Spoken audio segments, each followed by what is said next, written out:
हमारा आपका फर्ज बनता है देश के प्रति, समाज के प्रति, परिवार के प्रति।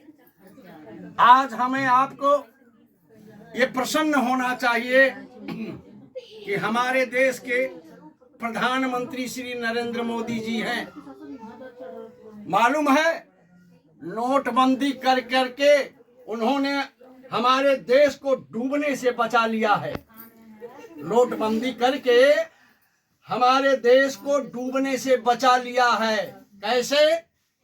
जो बेलानो कंपनी, प्रिंटिंग प्रेस इटली का, आवाज कम करें भाई, इटली का यहाँ पे रुपए छापने का काम करती थी, एग्रीमेंट होने के बावजूद वही प्रिंटिंग प्रेस पाकिस्तान में लगी थी और हमारे यहाँ की करेंसी को वहां पे कमरों में छाप छाप के भरा जाता था। यहाँ से 5,000 देने पर वहां से 10,000 की गड्डी मिलती थी। हमारे देश की अर्थव्यवस्था एकदम चरमरा जाती अगर श्री नरेंद्र मोदी ने ये नोटबंदी ना किया होता। आज देश को गर्व करना चाहिए। ये भोलेनाथ के आंशिक अवतार हैं, तपस्वी हैं, हिमालय में भी तपस्या करने गए थे और आंशिक अवतार हैं। तभी तो विश्व समुदाय में इनका एक स्थान बन गया है। विश्व समुदाय में स्थान अगर ये आज दिल से चाह लें तो जो युद्ध चल रहे हैं सब बंद हो सकते हैं।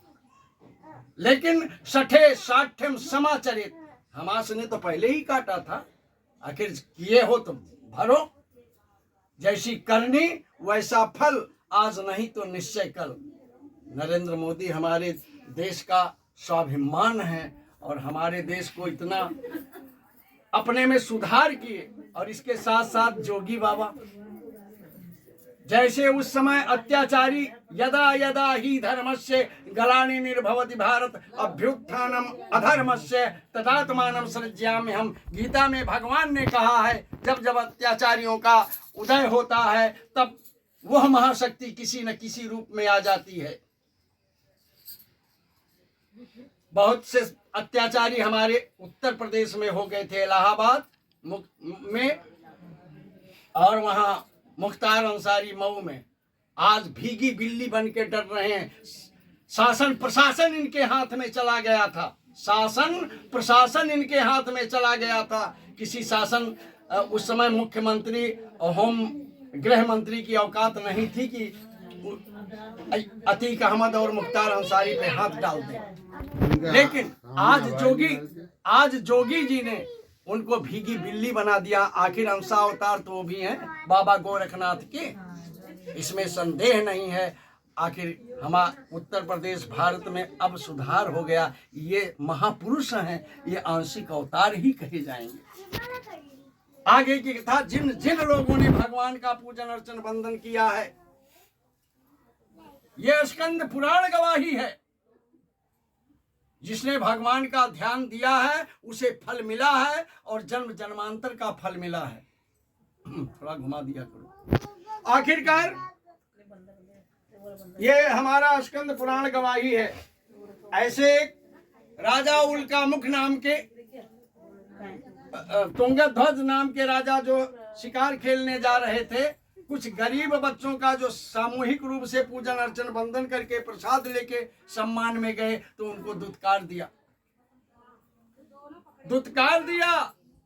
भक्तों का अपमान भगवान कभी बर्दाश्त नहीं कर सकता है। एक गीत है ना कि नहीं चाहिए दिल दुखाना किसी का दिल नहीं दुखाना चाहिए। भगवान हर इंसान के अंदर में मौजूद है। हर इंसान की जीवात्मा ही परमात्मा का अंश है।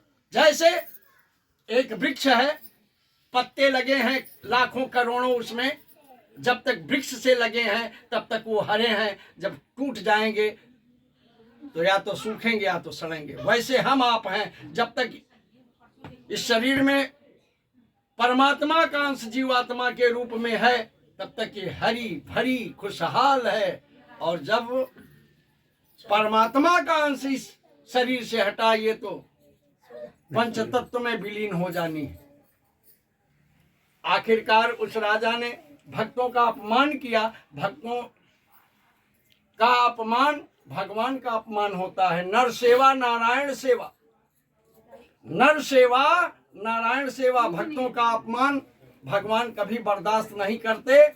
हुआ क्या कि राजा की बुद्धि में विकृति आ गई, वो भटकता रहा, शाम हो गई, अपने टारगेट अपने लक्ष्य को भूल गया।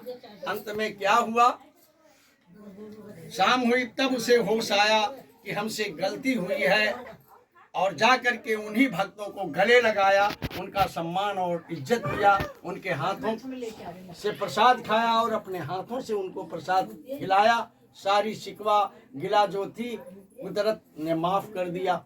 राजा अपने लक्ष्य की ओर बढ़ा। आगे की कथा, जिन जिन लोगों ने ये भगवान का पूजन अर्चन वंदन किया है, हम नहीं कहते, स्कंद पुराण कहता है, उनका जन्म जन्मांतर सुधरा है। वही भिखारी ब्राह्मण काशी वाला ही अगले जन्म में सुदामा बनता है। वही लकड़हारा जो लकड़ी बेच के भगवान सत्यनारायण का पूजन किया, वही अगले जन्म में निषाद राज नैया चलाने वाला, जिसके घाट पे स्वयं सरकार राम जी गए थे। और वही उल्का मुख राजा जो एक संतान के लिए, औलाद के लिए तुंगभद्रा नदी के किनारे भगवान सत्यनारायण का पूजन कर रहा था, वही अगले जन्म में राजा दशरथ होता है। और उसके पास आने वाला वही साधु नाम का बनिया ही अगले जन्म में मोर ध्वज होकर के पैदा होता है। उसने ही यह मिसाल, दान वीरता की मिसाल कायम कर दी। ऐसा दानी ना भूतो ना भविष्यति, ना हुआ है ना होगा। आगे की कथा, वही तुंगध्वज राजा जिसने भक्तों का अपमान किया था, ग्वाल बालों को अपमानित किया था, वही राजा नियमित भगवान का भजन पूजन अर्चन वंदन करने लगा। उसका जन्म जन्मांतर सुधर गया। यह स्कंद पुराण में लिखा है कि वही राजा प्रथम पुरुष मनु शतरूपा के रूप में आए, सृष्टि का संचालन कर अंत में परम धाम को गए। इति स्कंद पुराणे रेवा खंडे सत्यनारायण व्रत कथायाम पंचमो अध्याय। नारायण भगवान की जय, बोलो साचे दरबार की जय। ले लो पीछे भैया जो बैठे हैं, अटेंडेंस लग जाए। चाह दो फूल भाई, ढोलक है ना,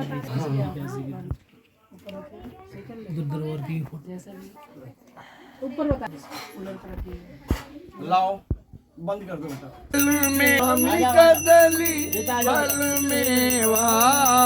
धूप दीप तुलसी से, धूप दीप तुलसी से राजी सत्य देवा।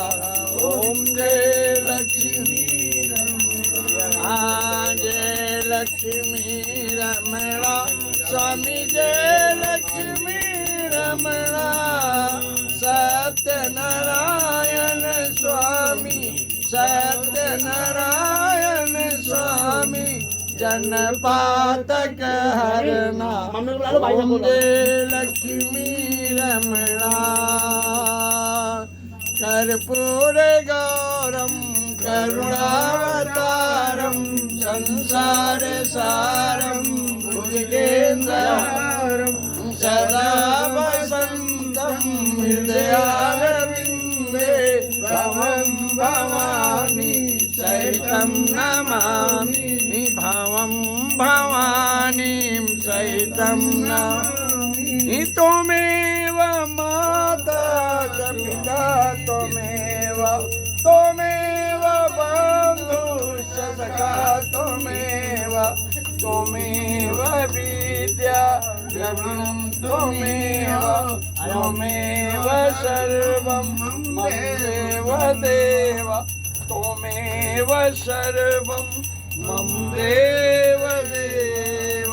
बोलो सत्यनारायण भगवान की जय, बोलो साचे दरबार की जय, बोलो आनंद कंद श्री कृष्ण चंद्र की जय।